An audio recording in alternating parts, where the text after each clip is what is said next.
بسم اللہ الرحمن الرحیم۔ سورہ فرقان میں اللہ کہتے ہیں وقال رسول یا ربی انا قوم اتخذوا ھذا القرآن مہجورا، اور اس کا ترجمہ ہے اور پیغمبر کہیں گے کہ اے پروردگار میری قوم نے اس قرآن کو چھوڑ رکھا تھا۔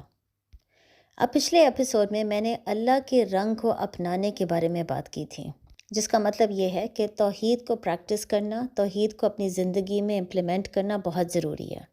اگر آپ واقعی صرف اللہ کی عبادت کرتے ہیں، اگر آپ واقعی صرف اللہ سے ہی ڈرتے ہیں، تو پھر اس توحید کے جرنی میں آپ اللہ کو بھی ڈھونڈ لیں گے اور آپ اپنے آپ کو بھی ڈھونڈ لیں گے۔ لیکن کیسے؟ اگر میں توحید امپلیمنٹ کرنے کی کوشش کر رہی ہوں، اللہ کی عبادت کرنے کی کوشش کر رہی ہوں، تو اس کے ذریعے میں اپنے آپ کو کیسے ڈھونڈ سکتی ہوں؟ آپ جب قرآن پڑھیں گے تو آپ کو احساس ہوگا کہ اللہ ہمیں یہ سمجھاتے ہیں کہ اللہ کی عبادت کرنا اور کسی اور کی ویلیڈیشن حاصل نہ کرنا، اس کا یہ مطلب ہے کہ کبھی کبھی لوگوں کو انکار کرنا بھی بہت ضروری ہے۔ جب آپ کو یہ لگے کہ جو کام وہ آپ سے مانگ رہے ہیں وہ آپ کے لیے مینٹلی بہت ایگزاسٹنگ ہوگا، آپ کے لیے وہ کام کرنا بہت مشکل ہوگا، کسی کو انکار کرنا بھی عبادت میں شامل ہے۔ اسی طرح اپنے حقوق کے لیے آواز اٹھانا، سیلف ریسپیکٹ کے لیے آواز اٹھانا، اور یہ مت ڈرنا کہ آواز اٹھانے سے دوسروں کو تکلیف پہنچے گی، اس کو بھی عبادت کہتے ہیں۔ اسی طرح کسی اور کے حقوق کے لیے آواز اٹھانا، اس کو بھی عبادت کہتے ہیں۔ اپنے آپ کو چیلنج کرنا، اپنے آپ کو اپنے کمفرٹ زون سے باہر نکال کے کوئی چیلنجنگ قسم کا کام کرنا، چاہے دنیا آپ کو یہ سمجھا رہی ہے کہ آپ نہیں کر سکو گے، آپ فیل ہو جاؤ گے، آپ اپنا وقت ضائع کر رہے ہو، اس کو بھی عبادت کہتے ہیں۔ اسی طرح اپنے رائے کو پیش کرنا اور پھر یہ مت ڈرنا کہ لوگ آپ کو کس طریقے سے جج کریں گے، اس کو بھی عبادت کہتے ہیں۔ تو اس سے آپ یہ سمجھ سکتے ہیں کہ جب آپ اپنی زندگی میں توحید کو امپلیمنٹ کرتے ہیں تو آپ صرف اللہ کو نہیں ڈھونڈتے، بلکہ آپ اپنے آپ کو ڈسکور کرنا شروع ہو جاتے ہیں۔ آپ کو یہ احساس ہوتا ہے کہ آپ بہت اسٹرانگ، کانفیڈنٹ اور ڈٹرمنڈ ہے، کیونکہ کسی کو انکار کرنا بہت مشکل کام ہے، اس کے لیے ہمت چاہیے۔ اپنے حقوق کے لیے لڑنا یا کسی اور کے حقوق کے لیے لڑنا، اور اس وقت یہ نہ سوچنا کہ آپ کے اس بیہیویئر سے لوگ کتنے ناخوش ہوں گے، اس کے لیے بھی بہت زیادہ ہمت کی ضرورت ہے۔ اسی طرح اپنے رائے کو پیش کرنا اور پھر خوف زدہ نہ ہونا، یہ سوچ کے کہ لوگ آپ کو جج کریں گے یا آپ کے بارے میں کیا سوچیں گے، اس کے لیے بہت زیادہ کانفیڈنس اور ڈٹرمنیشن کی ضرورت ہے۔ اور پھر ظاہر ہے اپنے آپ کو چیلنج کرنا، اپنے آپ کو کمفرٹ زون سے باہر نکالنا، جب آپ کو سب لوگ کہہ رہے ہیں کہ آپ فیل ہو جاؤ گے اور آپ اپنا وقت ضائع کر رہے ہو، اس وقت اپنے آپ کو ٹرسٹ کرنا اور وہ کام کرنا، چاہے آپ بھی جانتے ہو کہ آپ فیل ہو جاؤ گے، لیکن آپ پھر بھی وہ کام کر رہے ہو یہ سوچ کے کہ اگر میں فیل ہو بھی جاؤں گا تو کوئی بات نہیں، میں دوبارہ کوشش کروں گا کیونکہ اللہ میرے ساتھ ہے۔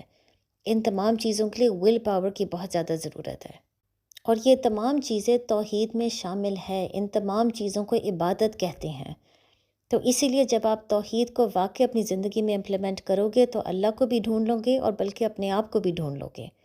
لیکن پھر ہم اگلا سوال یہ پوچھ سکتے ہیں کہ اگر توحید کو امپلیمنٹ کرنے سے، قرآن کو پڑھنے سے، سمجھنے سے ہم اتنا ہی بہتر ہو سکتے ہیں، تو پھر ایسا کیوں ہے کہ ہم اپنی زندگی میں دیکھ سکتے ہیں بہت سے لوگ جو قرآن پڑھ رہے ہیں، جو توحید کو امپلیمنٹ کر رہے ہیں، لیکن ان کا پیپل پلیزنگ بیہیویئر ختم نہیں ہوا، وہ ابھی بھی لوگوں کے ججمنٹ سے بہت زیادہ گھبراتے ہیں اور ویلیڈیشن حاصل کرنے کی کوشش کرتے ہیں۔ تو اگر توحید کرنے سے ہی انسان اتنا بدل سکتا ہے تو اتنے زیادہ لوگ جو توحید پریکٹس کر رہے ہیں وہ کیوں نہیں بدل رہے؟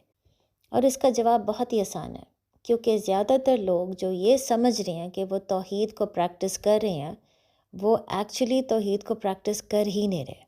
ان کو یہ بھی نہیں پتہ کہ توحید کا مطلب کیا ہے یا عبادت کس چیز کو کہتے ہیں۔ ابھی بھی زیادہ تر لوگ عبادت کو ریچول سمجھتے ہیں، نماز، زکوٰۃ، روزے رکھنا، اور بس، اس کے علاوہ کچھ بھی نہیں۔ بلکہ بہت سے لوگ یہ بھی نہیں جانتے کہ اللہ ہم سے چاہتے کیا ہیں۔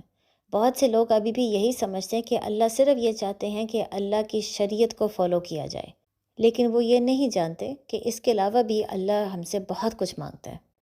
وہ یہ نہیں جانتے کہ مسلمان کا فرض ہے کہ دشمن کے دلوں میں اپنا خوف ڈالنا۔ وہ یہ نہیں جانتے کہ مسلمان کا فرض ہے اتنا علم حاصل کرنا کہ لوگ اس کو آسانی سے بے وقوف نہ بنا سکیں۔ وہ یہ نہیں جانتے کہ مسلمان کا فرض ہے یہ جاننا کہ معاف کرنا کب ضروری ہے اور بدلہ لینا کب ضروری ہے۔ وہ یہ نہیں جانتے کہ مسلمان کو ایک اپولوجیٹک سٹانس کبھی بھی لینا نہیں چاہیے جس میں وہ بار بار اپنی غلطیوں کے لیے معافی مانگ رہے ہیں۔ اور یہ تمام چیزیں ہمیں کیوں نہیں پتہ؟ کیونکہ ہم میں سے کسی کے پاس وقت ہی نہیں ہے کہ ہم قرآن کو پڑھیں یا سمجھیں۔ اللہ نے بنی آدم سے وعدہ کیا تھا کہ ان کی مدد کے لیے اللہ لازماً ہدایت بھیجے گا۔ اللہ نے اپنا وعدہ تو پورا کیا، لیکن اب بنی آدم کا مسئلہ یہ ہے کہ ان کے لیے اس کتاب کو، اس ہدایت کو پڑھنے کے لیے ٹائم ہی نہیں ہے۔